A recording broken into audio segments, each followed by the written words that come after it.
Hi again, welcome to my channel for another video.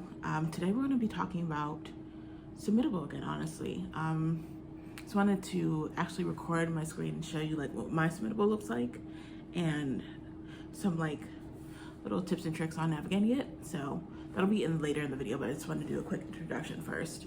So yeah, Submittable is pretty much the main / premier place where writers submit their work for publication, especially if you're submitting for individual like poems or like packets of poems, or if you're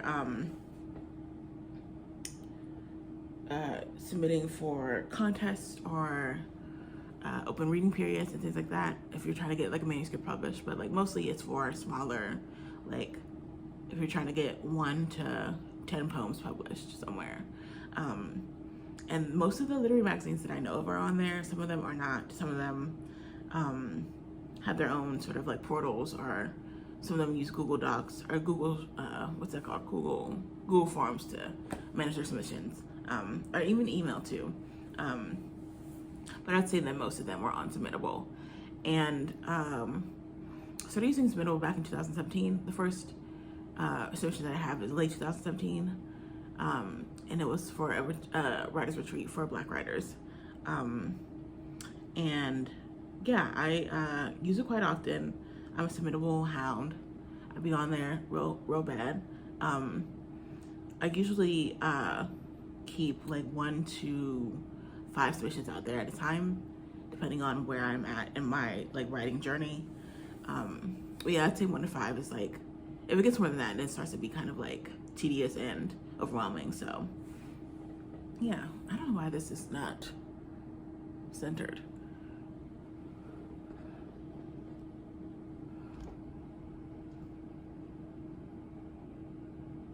There we go.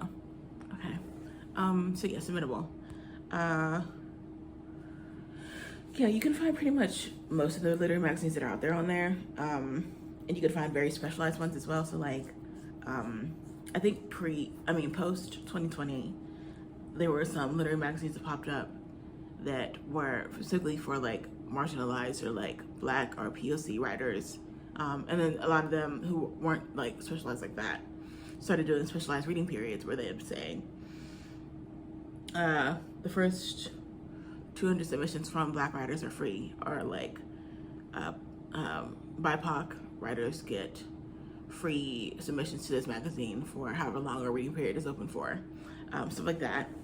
And you can also find stuff if you're queer, indigenous,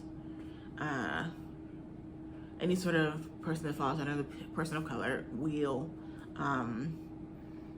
disabled.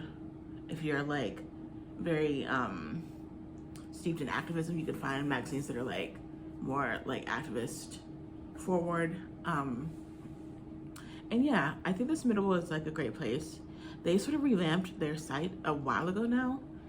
I don't like the way that they redid it, but it's still pretty easy to navigate. And there are a lot of options for, like I said, a lot of options for places to submit, a lot of options for ways to submit. So like you can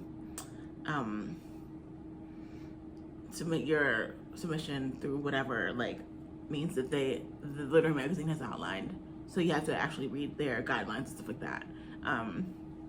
But yeah, I'd say it's pretty easy to like move through. One thing that I will say is that depending on the magazine or the journal or whatever, you can be waiting a long time. So like we'll see in my little video after this, I submitted something to Poetry Foundation, I want to say, and they take like 8 months to a year to get back to you. So I'll be waiting a while to hear back from them. Then some other ones can take like a week, 2 weeks. Some could take 3 to 6 months. You know, it just depends on like which one it is. If they're popular, if they have like a lot of submissions coming through, stuff like that. Okay, so I'm gonna just jump into the latter half of this. Okay, so this is my Submittable window. We're going to go to submissions first.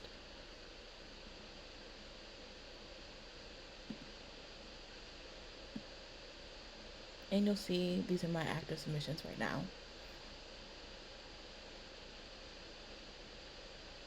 See, we got 5 results to Absidarian Suite, 3 from Penguins, random number from Torch, Offing 2026, and then Poetry Magazine 2026. And those are just the ones that I have open right now. I try to keep it kind of low, I guess. Like, I don't want to have too many submissions open at the same time. So yeah, that's all I have open right now. And let's see, what are we going to go to next? I don't know why I'm standing on this page for this long. We'll see in a second. But yeah, these are like just from late March to mid-May. Okay, and we're going from active to accepted. And these are all the ones that I have accepted and submittable. There are other ones for like other literary magazines that have different modes of submitting that I have as acceptances as well. But these are just the ones that are in submittable. The 18 results there. Spinning back from 2018 to 2025. And then we're going to go to... Oh yeah, this is the last one was from Sundog Lit. And then the one before that was from Swim, which is a journal that is based out of Miami. We're going to go to completed. There's only like one thing in there. That was like an earlier version of Hound Triptych. It was called Motherless Fruit. Declined. Now we're into the juicy bits. Declined. We're going to go scroll down and down and down and down and see that we have 147 results for decline or what's it called? Rejected. And actually, we're going to go back down and see that the first submission for the first submission that I got rejected was back in December 2017, and in the month for the Comic Con retreat, which is a really cool retreat that if you're a Black writer, you should apply to. Then we're going to go to the last one, which is withdrawn. And these are just the ones that, like, if I had a poem accepted somewhere else, or like if I was tired of waiting 46 results, 47, 45, then I would withdraw the submission for those reasons. Or if I just like didn't believe in it anymore. Okay, now we're going to discover.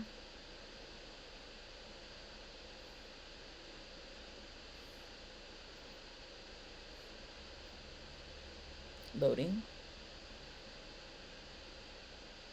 And here we'll see some of the open calls for submissions that are active right now. So of 19 pages, we're going to go back up to only view poetry, and we'll see that of 19 total pages, only 6 of them are devoted to poetry. And we're going to click on no fee to see how many are now requiring a fee right now. So like go down, still page 1 of 6. So sometimes they don't catch all the ones that don't require a fee, or sometimes they put ones that do have a fee in there. They miss those ones, but for the most part, it's pretty accurate. So now I'm gonna just choose like a random like demographic and start and see if I can find work for submission calls for that kind of author or writer. So like a Black writer, if you're looking for opportunities for Black writers, some of them paid, some of them unpaid. Here is where you'll just type that in, like Black writer or something like that. As you can see, I only typed in Black, so some of them are opportunities with Black in the name of the literary journal. And then this is one that I love to do, expedited. So if you don't want to wait like a few months to find out about your submission, you'll go to expedited. And these ones are always paid. They're usually about $2 to $4, but sometimes you can go a little higher, sometimes a little bit lower. I usually find that they're in between $2 to $4 for expedited submissions, and there's only a couple of those there. As you can see, I submitted to one of them before. And then we're going to go to no deadlines. Okay. And this is ones that like operate on a rolling basis, so like they're never not accepting submissions. And then where we're gonna go now? I'm gonna go to saved to see what I have saved. These are just opportunities that have interested me across the years. Some from like a long time ago and some from just a couple months ago. And now we're in following. So these are just presses that I really like. I love Nightboat. Rushi is really cool. Sunnog is also really cool.